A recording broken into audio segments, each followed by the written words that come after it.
ഇത് നമ്മൾ തഞ്ചാവൂരിലുള്ള സുവേ ബിരിയാണി റെസ്റ്റോറൻറ്റിൻ്റെ പുതിയ ഔട്ട്ലെറ്റിക്കുള്ള ലാമ്പാണ് ഡെസ്പാച്ച് ചെയ്യാൻ പോകുന്നത്. ഇതിനകത്ത് ടോട്ടൽ 110 പീസസ് ലാംപ്സാണ് അവർ സെലക്ട് ചെയ്തിട്ടുണ്ടായിരുന്നത്. കഴിഞ്ഞ 2 ആഴ്ച മുമ്പ് അവർ വന്നിട്ട് എല്ലാ ലൈറ്റുകളും സെലക്ട് ചെയ്തിട്ടുണ്ടായിരുന്നു. നമ്മളിത് ബാക്കിയെല്ലാം അറേഞ്ച് ചെയ്ത് ഇന്നത് ഷിപ്പ് ചെയ്യാൻ പോവുകയാണ്.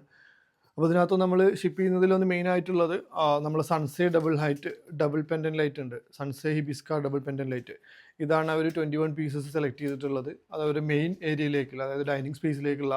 പിന്നെ അതുപോലെ തന്നെ ഇതുപോലത്തെ വാൾ ലൈറ്റ് 10 പീസ് സെലക്ട് ചെയ്തിട്ടുണ്ട്. പിന്നെ ഡിഫറെൻറ്റ് സൈസസിലുള്ള ക്ലസ്റ്റേഴ്സും അതുപോലെ തന്നെ ബാക്കിയുള്ള ലാമ്പുകളും അവർ സെലക്ട് ചെയ്തിട്ടുണ്ട്. അതുപോലെ അവർ ഡബിൾ ഹൈറ്റ് ഏരിയയിലേക്ക് ഇതുപോലത്തെ ഹൂബ ക്ലസ്റ്റേഴ്സ് ആണ് സെലക്ട് ചെയ്തിട്ടുള്ളത്. ഡിഫറെൻറ്റ് സൈസസ് ആൻഡ് ഡിഫറെൻറ്റ് ഷേപ്പിലുള്ള ഹൂബ ക്ലസ്റ്റേഴ്സ് 6 പീസസിൻ്റെ ക്ലസ്റ്റേഴ്സ് ആണ്. 2-3 ക്ലസ്റ്റേഴ്സ് അവർ സെലക്ട് ചെയ്തിട്ടുണ്ട്. ഈ ഹിബിസ്ക സൺസേ ഡബിൾ പെൻഡൻ ലൈറ്റ് നമ്മൾ ഷിപ്പ് ചെയ്യുന്നത് ഫ്ലാറ്റ് പാക്ക് കണ്ടീഷനിലാണ്. അപ്പോൾ അവർക്ക് അവിടെ ചെന്നിട്ട് ഈസി ആയിട്ട് അസംബിൾ ചെയ്യാവുന്ന രീതിയിലാണ് നമ്മളെല്ലാം സെറ്റ് ചെയ്തിട്ടുള്ളത്. ഇന്ന് വൈകിട്ടത്തോടു കൂടെ നമ്മളിതെല്ലാം ഷിപ്പ് ചെയ്യും, കാരണം എല്ലാ പ്രോഡക്ട്സും റെഡിയാണ്. അപ്പോൾ നമ്മളിന്ന് ഡയറക്റ്റ് വെഹിക്കിളാണ് തഞ്ചാവൂരിലേക്ക് ഇത് ഷിപ്പ് ചെയ്യുന്നത്.